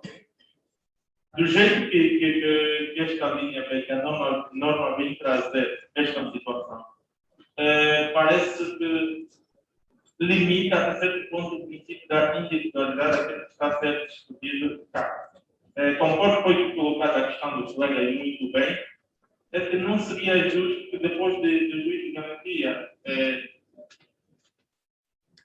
ordenar uma determinada medida, a posterior ser responsabilidade porque veio a descobrir, ou veio então a decretar, de dizer que o arguido não cometeu um determinado fato ilícito. Daí a justificação do senhor formador e também Claudinho, que não pode haver responsabilidade caso não se preencha todos os requisitos. Um deles é ou o erro ou o dolo no ato praticado. Até porque, para se falar de responsabilidade civil, e nós vamos remeter para o Código Civil, existem pressupostos, e um deles é mesmo o ato ilícito. Se o juiz de garantia, ao ordenar uma determinada prisão ou a ordenar uma determinada medida de coação, não houve nenhum ato ilícito, respeitou todos os pressupostos, porque houve indícios fortes, haviam pressupostos, os pressupostos todos para que se aplicasse uma determinada medida de privação de liberdade. Amanhã, vir ser responsabilizado por causa desta decisão ou deste ato, parece que coloca em causa aí o princípio da individualidade. Não queria entender, e por último, para fechar, eu pergunto, qual o entendimento, o que é que o legislador queria dizer, qual o alcance deste número 2, a linha B, quando a norma vem dispor que existe indenização se vier, dentre outras situações, se vier a se provar que o arguido não cometeu o fato que lhe foi imputado. Qual é o alcance? O que é que o legislador quis dizer? Obrigado. Ok. Senador, voltamos ao mesmo, não é? Voltamos ao mesmo. E daqui não saímos. Qual é que é a circunstância? Quer dizer, nós para aferirmos a responsabilidade civil e extraconstitucional por ato judicial, nós temos sempre que fazer o seguinte exercício. A conduta que está a ser imputada ao juiz constitui crime? Se é um facto típico, traduz uma ilicitude. Certo? Não temos dúvida. Se ela constitui um daqueles crimes que já aqui falamos, prevaricação, abuso de poder, corrupção, denegação de justiça, então estamos a falar que constitui crime a uma ilicitude, em princípio, é porque há pelo menos quê? Não havendo dolo, deve haver quê? Uma negligência grave, não é? Para ser constituído como crime. Então, em princípio, a reparação há de vir por via daí. Não constituindo crime, nós temos que então entrar para a figura do erro judiciário. Obviamente que o Código Penal, não é? E o Código de Processo Penal foram aprovados. Não entrou uma legislação suficiente que defina então quais são as circunstâncias em que essas decisões, não é? Podem configurar erro judiciário. Porque essa legislação tinha que ser acompanhada com aquele regime da responsabilidade extraconstitucional do Estado, que ainda não foi aprovado. Porque é lá onde se vai definir, afinal, os pressupostos da responsabilidade civil extraconstitucional do Estado na atuação judicial, que é isso que está aí. Porque nós só com aquela norma, olhamos para aqui de cima, mas, epá, aqui diz que se vier a considerar que afinal não houve o cometimento do crime, há lugar à indenização. Mas em que circunstâncias? Que a lei depois não define. Porque, em regra, os tribunais superiores, não é? Em regra não, mas essa é a função dos tribunais superiores. É o quê? É fazer uma nova apreciação, quer da qualificação jurídica, não é? Que foi feita pelo tribunal de primeira instância, quer relativamente a quê? A apreciação da matéria de facto, não é? Que foi também definida no tribunal de primeira instância. E, quanto a isso, podem surgir divergências de interpretação, divergências de opinião, divergências doutrinárias, mas não significa que está-se a considerar que houve um erro de decisão. Não é? Se o juiz de garantia, nas circunstâncias em que aplicou, agora, não cometeu nenhum erro que seja grosseiro na apreciação dos pressupostos de facto, não é? Não é um erro grosseiro, não é? Não aplicou a medida violando normas legais, nem violando princípios ou regras constitucionais. Não se pode considerar que, se vier no julgamento a se reconhecer que, afinal, aquele indivíduo não cometeu crime, que está ali uma decisão que é manifestamente ilegal da prisão, ou está ali uma decisão de erro grosseiro na apreciação dos factos que fundamentaram a prisão preventiva do arguido. Por isso é que nós temos que, nós hoje não temos ainda a lei a aprovar. nós temos, obviamente, que nos socorrer da doutrina. A doutrina depois é que vai densificar, porque nós não temos o conceito normativo de erro judiciário. Vai-nos densificar em que circunstâncias é que uma decisão que se veio a considerar injustificada, porque lá está, a expressão que há de ser usada nesse regime que vem é manifestamente injustificada. Quer dizer que a decisão até pode ser injustificada, mas se não for manifesta, não é erro judiciário. Quer dizer, veio-se a verificar e não que a prisão preventiva era injustificada. Mas não houve um erro grosseiro, ela não é manifestamente justificada. Nas circunstâncias concretas, se calhar, um juiz médio colocado naquelas circunstâncias, um juiz preparado, tecnicamente conhecedor das leis, se calhar colocado naquelas circunstâncias também teria a mesma convicção e aplicaria a mesma medida. Certo? Então, o juízo tem que se fazer esse, quer dizer, se calhar com aquelas circunstâncias, com aqueles elementos de prova, naquele contexto, obviamente qualquer juiz normal, se calhar aplicaria a mesma medida. Se fazer esse juízo, não há lugar à responsabilidade. Não há lugar à responsabilidade. Por isso eu digo, o erro judiciário é a bússola que nos permite sempre definir se há ou não lugar à responsabilidade. Quando o facto ou a conduta não é tipificada como crime. Certo? Então, o erro judiciário, nós sabemos, tem essa dupla vertente. Na aplicação do direito e na apreciação de facto. A apreciação do direito, a decisão tem que ser manifestamente ilegal ou inconstitucional. Quanto à aplicação de facto, tem que ser um erro manifestamente grosseiro na apreciação dos pressupostos dos elementos de facto. Sim, senador. Bem, olha, eu tenho limitação de tempo, só me deram mais 20 minutos. Não? Diga. Certo. Tem aqui limitação de tempo, ainda tenho uma questão para responder aqui, alguém colocou no... Uhum. Sim, sim.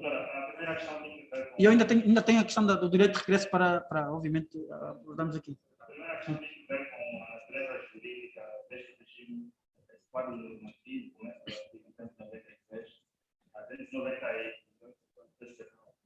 E coloco essa questão, a pertinência tem que ver com o nome da lei, dessa lei.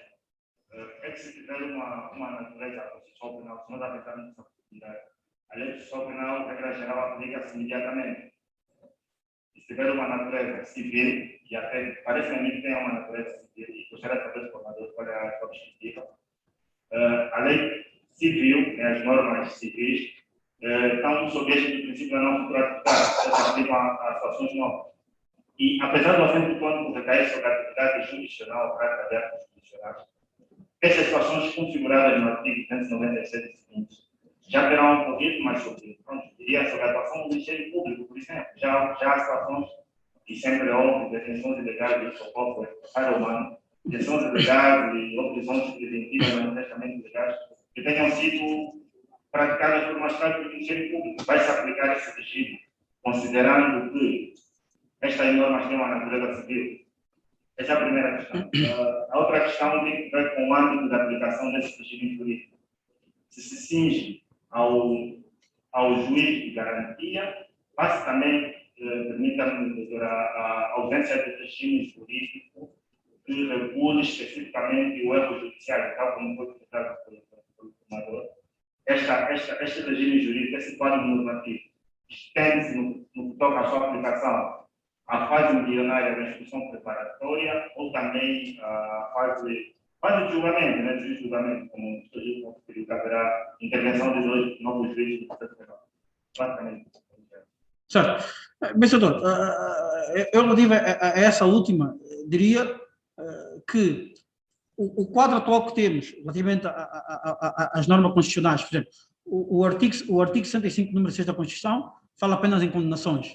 Em princípio, estaria excluído do âmbito da aplicação a atuação do juiz de garantia. Ali fala, inovação relativamente a condenações ilegais. Mas o Código de Processo Penal já estende essa inovação para situações de detenção ou prisão ilegal, certo? Naturalmente, ali estamos a supor que se estende a toda a atividade judiciária, não é? A toda a atividade dos atos praticados pelo juiz que desencadeiam aqueles atos. Mas o artigo 65 da Constituição diz que o Estado é responsável, ele estende o âmbito da aplicação, em princípio, a todas as atuações da administração judiciária, porque ele diz que o Estado é responsável pelos atos dos agentes praticados desde que causem quê? Lesões a direitos e liberdades e garantias. Não define qual é a fase, obviamente tem que haver, não é? Uma lei ordinária que vem regulamentar o âmbito de aplicação, não é? Da atuação jurisdicional em cada momento. Mas se nós temos apenas o quadro atual, nós vamos dizer que ela é de aplicação a todos os níveis da atuação da intervenção judicial. Como nós não temos ainda esse regime, também não podemos diferenciar a questão do erro judiciário com a questão do mau funcionamento da administração da justiça, como são duas vertentes distintas, não é? Eu já disse que quando se fala em erro judiciário, está-se apenas a considerar que a responsabilidade é apenas sacada pela atuação do juiz na prática de atos materialmente jurisdicionais, certo? E se não temos um regime que define que também relativamente à administração judiciária, não é? A administração judiciária há lugar à responsabilidade, que aí integrariam então todos os agentes que intervêm na administração da justiça, nós, segundo o regime que temos, só podemos considerar o quê? Que, em princípio, é relativamente ao erro judiciário e por via ainda de uma responsabilidade direta, não é? Do juiz, porque os artigos 1083 e lá estabelecem que a responsabilidade aí é direta, porque não temos nem sequer um mecanismo processual que nos permita, não é? Pensar o contrário. Diríamos que, nesses casos, a responsabilidade civil extramural do Estado é a todos os níveis. Não é? Ela é estendível a todos os níveis de intervenção, mas só relativamente ainda à atividade judicial propriamente dita, não é? Que é os atos jurisdicionais praticados, porque, a não ser que a nível da jurisprudência se crie uma jurisprudência que entenda que é possível aplicar, não é? É possível aplicar analogicamente aos atos da administração de justiça, não é? Aos atos da justiça, o mesmo regime que se aplica para quê? Para a atividade administrativa do Estado, não é? Para os agentes administrativos do Estado, pode ser que na administração da justiça também se aplique o mesmo regime. Pode ser que se crie uma jurisprudência nesse sentido, mas nós não temos ainda, nem temos sequer uma jurisprudência que vá nesse sentido. Então é mais difícil responsabilizar o Estado neste momento, não é? Em que nos encontramos, apesar do princípio constitucional, e talvez a doutora Nélia Dias, ela vai no sentido contrário, vai dizer não, mas essa norma integra-se no catálogo dos direitos, liberdades e garantias e é de aplicação direta, artigo 75. Então, se é de aplicação direta, não necessita de uma norma ordinária que a regulamente. A aplicação é direta. Obviamente que o particular que for ao tribunal exigir uma indenização por via da violação desse artigo 75, o Estado tem que ter mecanismos de poder atender essa demanda. Só pena de violação da tutela jornal efetiva, não é? Ficar violada. Então, eu diria que nós não temos jurisprudência nesse sentido. O que eu digo só é, hoje, se for ao tribunal exigir uma indenização ao Estado, exigimos a quem? Diretamente ao juiz ou em responsabilidade solidária com o Estado? Não é? Pronto, a Constituição diz que o Estado hoje assume essa responsabilidade pela atuação dos atos jurisdicionais praticados, não é? Por um juiz. Então, em princípio, vamos considerar que o artigo 1083 do Código de Processo Civil está revogado. E aí estabelece uma responsabilidade direta do juiz. Mas processualmente, depois, como é que ela se processa? Certo? Por isso aqui eu só posso falar em termos daquilo que se projeta a se fazer. E que se projeta a fazer e vou já entrar agora no tema da questão do direito de regresso. Não é? O direito de regresso pressupõe que o juiz, não é? O magistrado, só é responsável de forma indireta, não é? Por danos provocados aos particulares. E é por via da ação de regresso, então, que essa responsabilização é exercida.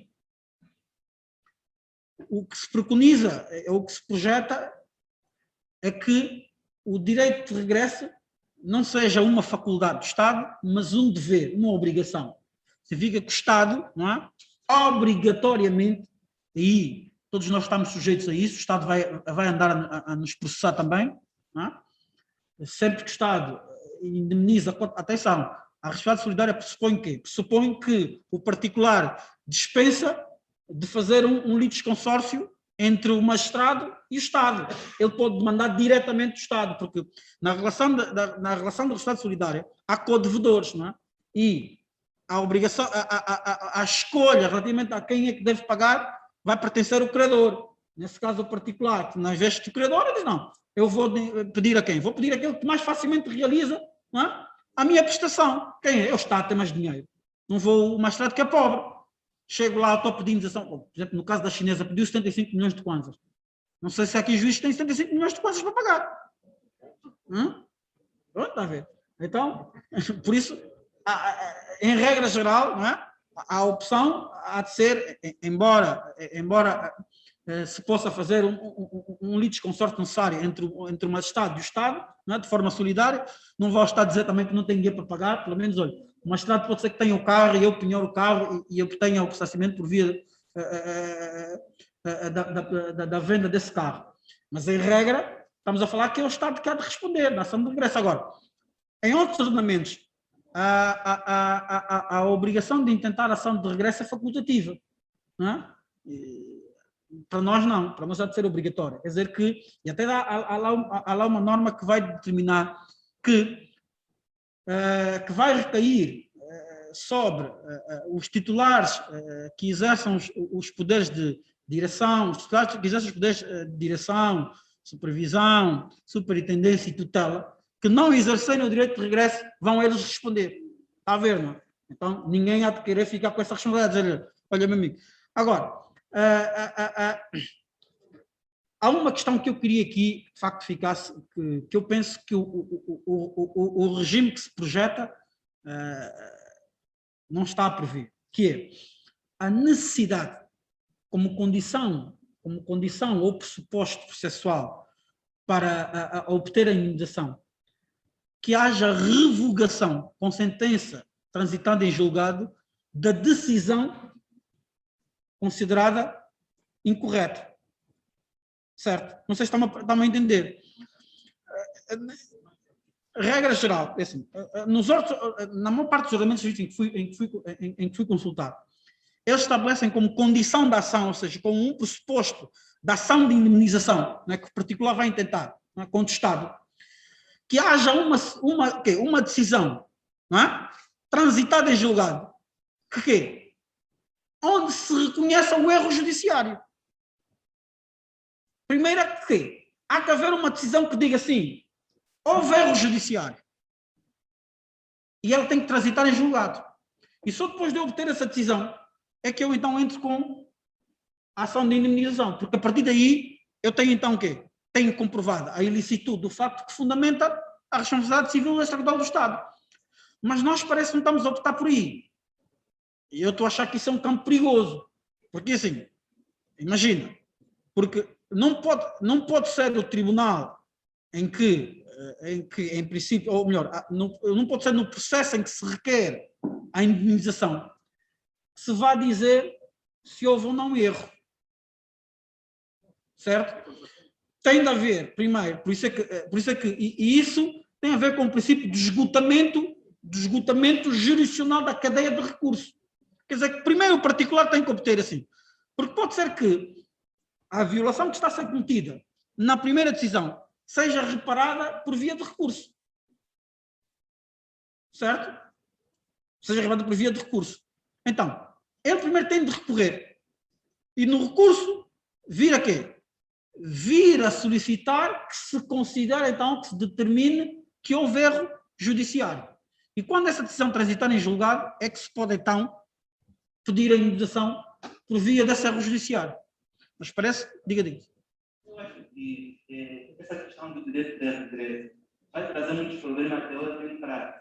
Porque o Estado, ao ser demandado... Está bem.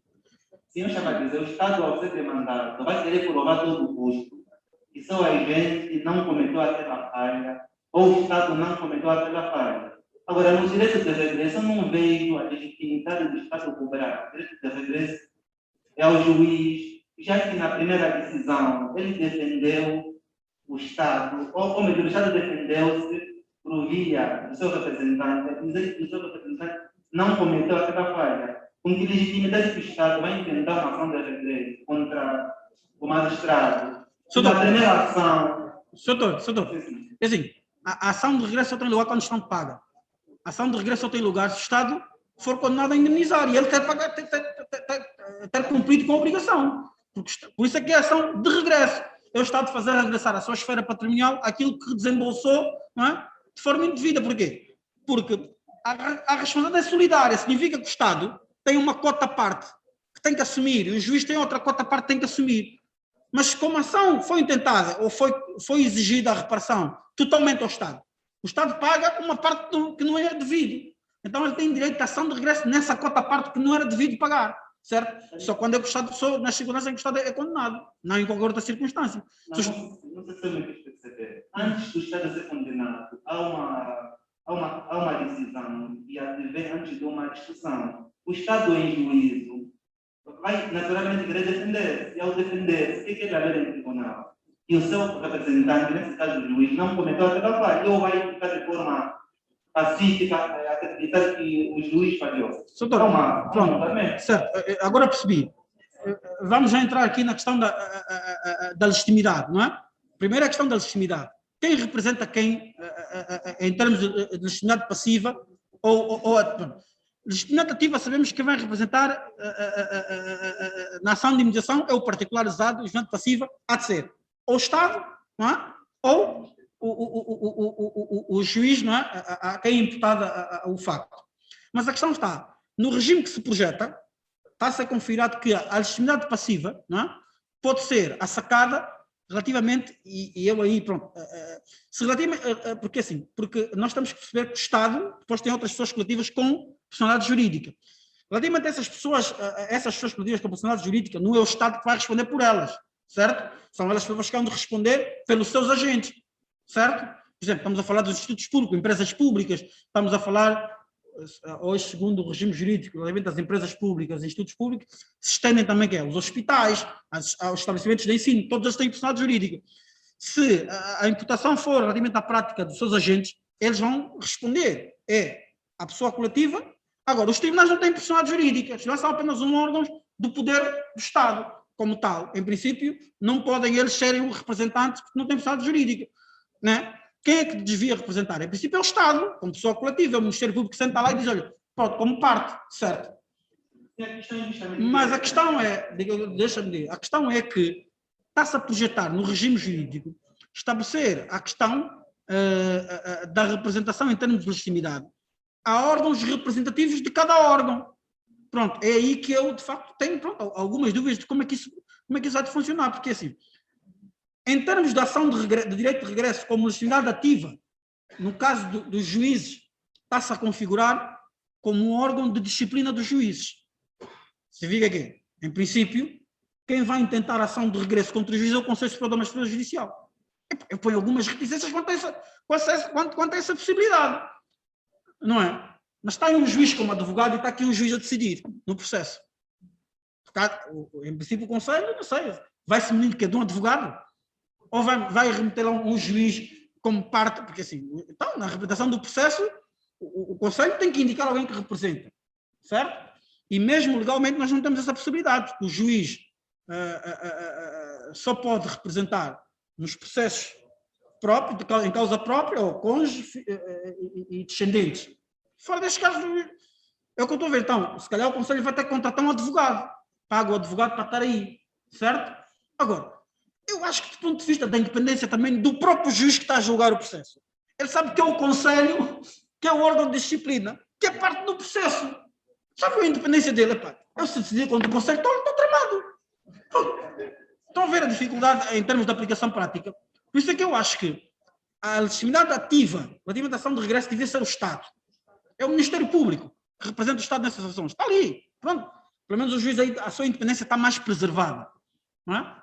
Relativamente à legitimidade passiva na ação de indemnização, eu também acho que relativamente aos órgãos que não têm, aos órgãos do Poder do Estado, não é?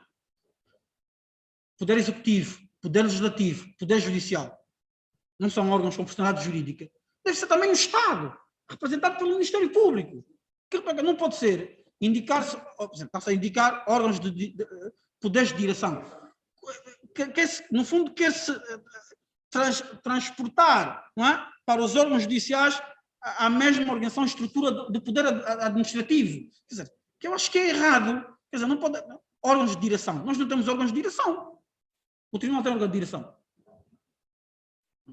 Quer dizer, ao Presidente do Conselho ele atribui os poderes de direção. Quer dizer, mas eu não sei, vai ser o Presidente do Conselho que vai ser demandado na ação? Vai ser o Conselho que vai ser demandado na ação de indenização? Por isso é que eu acho que aí tinha que ser o Estado. Pronto, a norma também ainda não está, pronto, foi aprovada em Conselho de Ministros, o texto que eu tinha é um texto anterior à aprovação do Conselho de Ministros, não sei se o texto foi melhorado nesse sentido, não sei se quando for para a Assembleia há de ser melhorado, mas de facto há ali esses aspectos que a alimentação de regresso é preciso ter em conta, quer dizer, porque nós queremos de facto ter aí, porque eu percebo a intenção que está a ser projetada, é não deixar, não deixar de ser exercido o direito de regresso. A intenção é essa. Então, para não deixar de ser exercido o direito de regresso, tem que se responsabilizar diretamente quem fica incumbido dessa tarefa. Por isso é dizer, não, você que tem que intentar a ação, se não intentar você responde, por isso é que quer se responsabilizar individualmente a alguém. Mas eu acho que é perigoso esse caminho. Pronto, só tenho mais tempo para o tribunal competente. Já não tenho mais tempo para questões, já estou mesmo muito em cima da hora. Tribunal competente. Sabemos nós, pronto, que o tribunal competente, nós não temos a divergência que existe noutros ordenamentos jurídicos em saber se, por exemplo, atualmente, não vou falar da projeção que se vê nesse regime da responsabilidade controle do Estado. Atualmente, o próprio nem a Código, a Lei de Processo Contencioso, exclui, não é, do âmbito da competência dos tribunais administrativos o quê? A responsabilidade civil da controle do Estado. Diz que essa competência pertence aos tribunais de jurisdição comum. Então, para nós, é mais simples. Significa que toda ação de responsabilidade civil extracontrole do Estado, em princípio, há de ser sacada aos tribunais comuns, não é? Em ação civil. Há ordenamentos jurídicos em que havia essa dúvida, porque lá se destrinçava entre o erro judiciário e o mau funcionamento da justiça. Relativamente ao erro judiciário, seriam os tribunais comuns, porque obviamente se considerava que aqueles atos não podiam nem se integrar como atos de gestão privada, nem como atos de gestão pública, como tal, só podiam ser apreciados por um próprio tribunal, não é? Em que esses juízes fazem parte. Relativamente à questão do erro, relativamente à administração da justiça, não é? Esses já eram da competência do Tribunal Administrativo, porque, por semelhança, a aplicação da função administrativa do Poder Executivo. Pronto, havia essa divergência entre nós, não há sequer noção de esmiuçarmos essa diferença. A própria lei já definiu que toda a questão que tem a ver com o Estado Civil e controle do Estado é da competência dos tribunais da jurisdição comum. Por isso, e o que se projeta ainda, em termos daquilo que é o regime que vai entrar em vigor, o que se está a entender é que o Tribunal Administrativo vai agora consumir tudo isso. Não é? Se agora não há mais jurisdição comum, vai ser o Tribunal Administrativo, pronto, o Tribunal Administrativo que, nos termos da nossa organização, não é?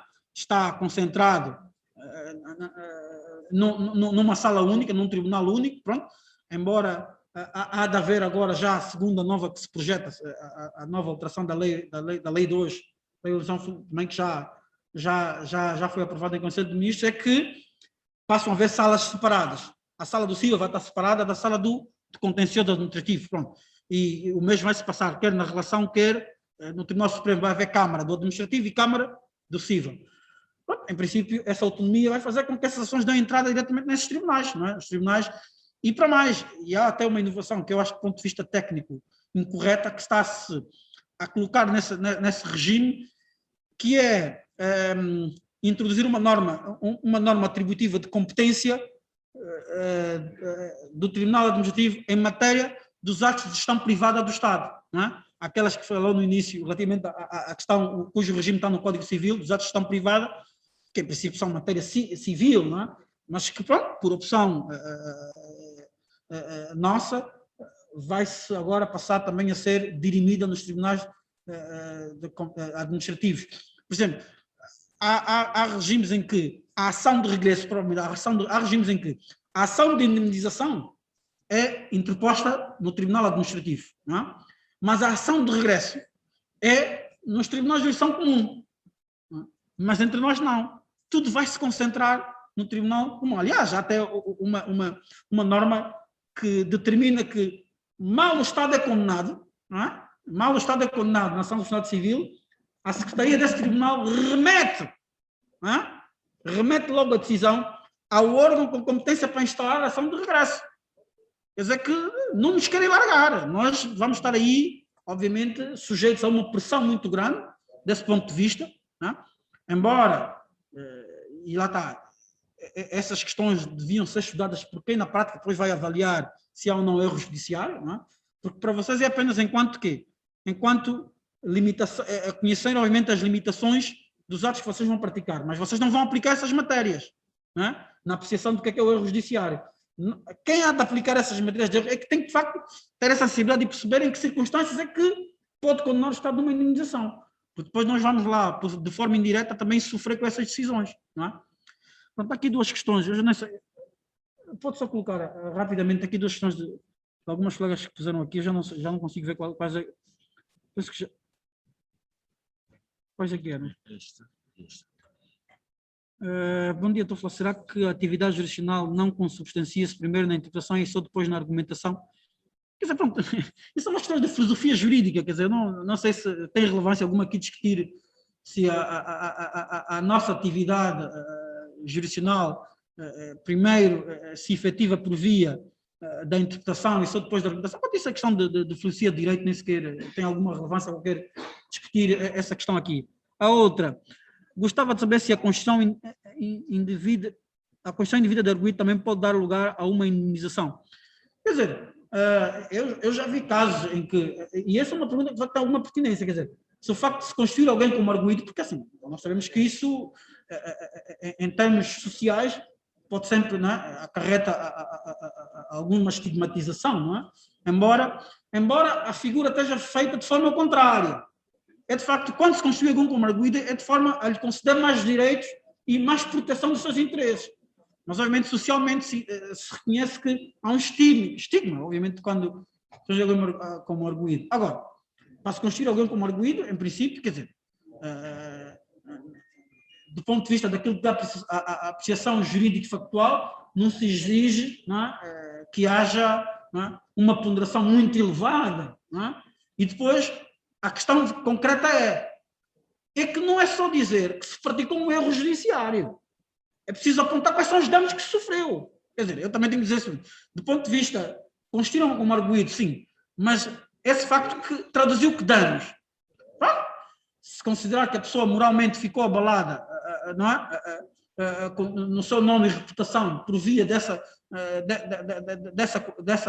Constituição, quer dizer, e se vier a considerar que, de facto, nessa Constituição houve um erro judiciário, eu me parece que não temos outro caminho, há lugar à indemnização. Agora, se considerar que não houve erro judiciário, nem sequer se apresenta um dano especialmente, porque assim, nós sabemos que aqui em concreto seria que seria um dano de ordem não patrimonial. Nos termos do artigo 496, os danos não patrimoniais são aqueles que têm uma certa relevância, é que merecem a proteção do direito, não é? Não é qualquer dano não patrimonial. Agora, pronto, tive dor de cabeça porque me constituí arguido e vou dizer, não, indemniza-me porque eu tive dor de cabeça. Fui ao hospital e tive que comprar 2 aspirinas. Quer dizer, também não estou a ver que isso passe por aí. Mas pode ser que numa situação concreta, porque lá está, o erro judiciário é um conceito indeterminado que só se preenche caso a caso. Não é? Eu não posso aqui configurar se a Constituição de uma pessoa como arguida, em princípio, dará lugar a uma indemnização. É caso a caso. Não é? Por isso é que, pronto, estas situações, só mesmo num caso concreto é que se podem aferir, face aos elementos que o processo apresenta, é que se podem aferir se pode ou não haver lugar à indemnização. Para os autores, assim, esse tema é vasto, extremamente rico. Não é? Obviamente, para quem está mais ligado às áreas do direito civil, isso é verdade, não é? A matéria de responsabilidade é mais ligada ao direito civil, mas tem uma especial importância para quem, obviamente, vai desempenhar funções de juiz de garantia, porque as vossas decisões quase sempre vão interferir com direitos, liberdades e garantias. Não é? Por isso é que vocês são os juízes das garantias. Quase sempre vão interferir com direitos, liberdades e garantias. Então, eu penso que a introdução até desse tema nessa formação tem a ver com isso. É, obviamente, despertar em vocês a especial atenção de que, atenção, vem aí um regime que sanciona a atuação desmedida, não é, do juiz que não aplica as medidas de coação em cada caso concreto, tendo em conta aquilo que a Constituição e a lei estabelece. Por isso, todos, tenham de facto muito cuidado nisso.